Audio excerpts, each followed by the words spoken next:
If you've ever watched steam drift upward from a cup of coffee or felt a cold draft near the floor, you've witnessed one of the most fundamental principles of physics: hot air rises and cold air sinks. This everyday phenomenon shapes weather, wind, and even how your home feels throughout the year. At the heart of this behavior is temperature. When air is heated, the energy of its molecules increases. They begin to vibrate and move around more vigorously, bumping into each other with greater force. This increased motion changes the physical properties of the air itself.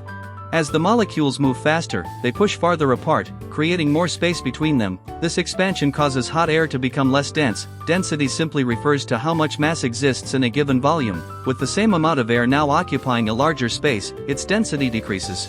When something becomes less dense than the surrounding environment, it experiences an upward force, buoyancy. This is the same principle that makes boats float on water and balloons rise in the atmosphere. In the case of air, hotter, lighter air gets pushed upward by the cooler, denser air around it. Cold air behaves in the opposite way. As its temperature decreases, molecules lose energy and slow down. They pack more tightly together, reducing their volume and increasing density. Because it is heavier, cold air naturally sinks and occupies the lower parts of a room, valley, or any enclosed space. This rising and sinking motion forms convection currents, a circulating flow of air driven by temperature differences. You can observe this near a heater as warm air rises toward the ceiling and cooler air slides down to replace it.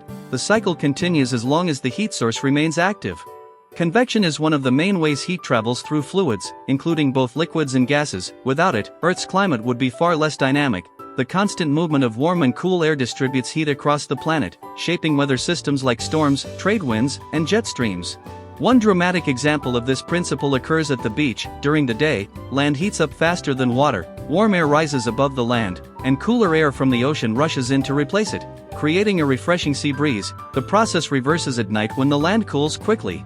This temperature-driven movement also affects how buildings feel. In winter, warm air collects near the ceiling while cold air settles near the floor. That's why your feet feel chilly even when the heater is running. Ceiling fans are often used in reverse mode to push warm air back down. The principle is even essential for flight. Hot air balloons rise because the burner heats the air inside the balloon, making it less dense than the surrounding atmosphere. By controlling temperature, pilots manipulate altitude with surprising precision, relying entirely on buoyancy, not engines.